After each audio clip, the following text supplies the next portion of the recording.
আসসালামু আলাইকুম প্রিয় ভিউয়ার্স। আজ এসেছি নতুন একটি রেসিপি নিয়ে আপনাদের সামনে। সেটি হচ্ছে বিয়েবাড়ির শাহী গরুর মাংসের রেজালা। এই রেজালা তৈরি করার জন্য হাড় এবং চর্বি সহ 2 কেজি পরিমাণ মাংস মিডিয়াম সাইজ করে আমরা কেটে ধুয়ে নিয়েছি। ভিউয়ার্স, একটি হাঁড়ি চুলোয় চড়িয়ে দিয়ে এতে 1.5 কাপ পরিমাণ তেল দিয়ে দিলাম। রেজালাতে তেলের পরিমাণ একটু বেশি লাগে, তাই আমরাও এতে একটু বেশি পরিমাণ তেল দিয়ে দিয়েছি।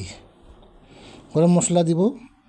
এতে রয়েছে সাদা এলাচ, কালো এলাচ, দারচিনি, লবঙ্গ, তেজপাতা এবং গোলমরিচ নেড়েচেড়ে দিব। ভিউয়ার্স, আপনারা এই রেসিপিটি অবশ্যই তৈরি করে খাবেন এবং দেখবেন এত মজা এবং এত স্বাদ যে একবার তৈরি করে খেলে বারবার তা খেতে ইচ্ছা করবে। এখন আমরা এতে 1.5 কাপ পরিমাণ পেঁয়াজ দিয়ে দিব। পেঁয়াজগুলি একটু নাড়াচাড়া করব।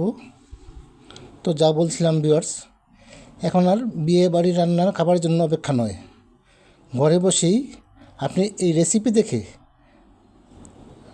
রেজালা তৈরি করে বিয়েবাড়ির স্বাদ উপভোগ করতে পারেন।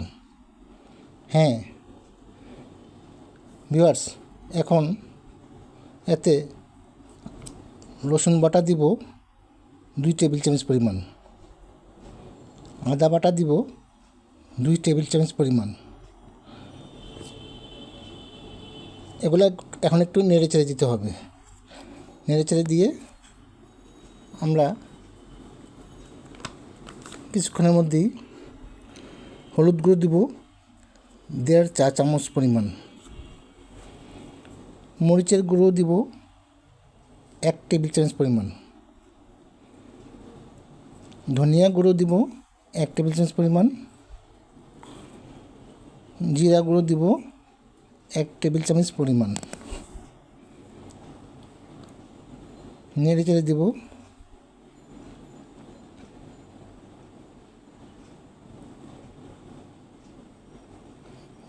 নেড়েচেড়ে দিয়ে এখন আমরা পরিমাণ বা স্বাদ মতো লবণ দিয়ে দিব।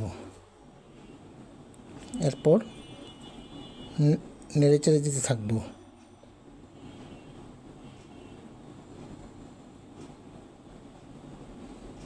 ভিউয়ার্স, আমরা ফুটন্ত গরম পানি থেকে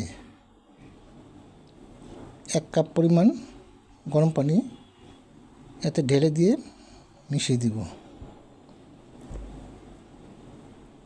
গরম পানি দেওয়া হলো ভিউয়ার্স। এখন আমরা তার নেড়েচেড়ে দিয়ে ভালোভাবে কষিয়ে নিব। মশলাগুলো ভালোভাবে কষানো হয়ে গেলে মাংসগুলো এতে ঢেলে দিব। ভিউয়ার্স, মাংস ঢেলে দেওয়া হচ্ছে। মাংসের সাথে যেন মশলাগুলো ভালোভাবে মিশে, এজন্য ভালো করে তা নেড়েচেড়ে দিতে হবে। ভালো করে নেড়েচেড়ে মশলাগুলো মিশিয়ে দেওয়ার পর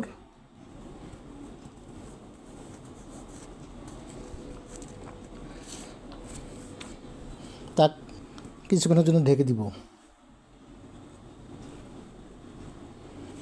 মাংসগুলো ভালো করে কষিয়ে নেওয়ার পর আমরা এতে মরিচ দিয়ে দিলাম 10-12টি এবং কিশমিশ দিলাম কিছু পরিমাণ। চুলোর আঁচটা অনেকটা বাড়িয়ে দিয়ে মাংসগুলো ভালোভাবে কষিয়ে নিয়ে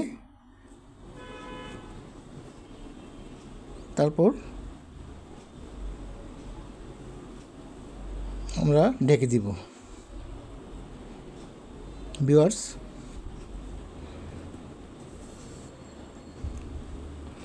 এর মধ্যে একটি কথা বলে রাখা ভালো, আমরা অফ ক্যামেরায় কয়েকবার মাংসগুলোকে নেড়ে দিয়েছিলাম। এখন ঢাকনা ওঠানো হলো। দেখুন, মাংস থেকে প্রচুর পরিমাণে পানি বেরিয়ে আসছে। এই পানি দিয়েই এই মাংসগুলো সিদ্ধ হয়ে যাবে। এখন আমরা টক দই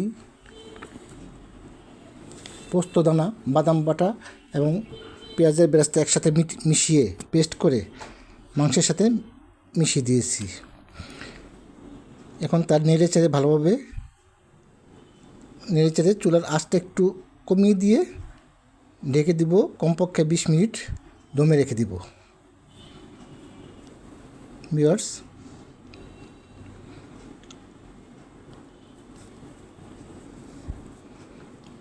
আমরা দমে রেখে দিয়ে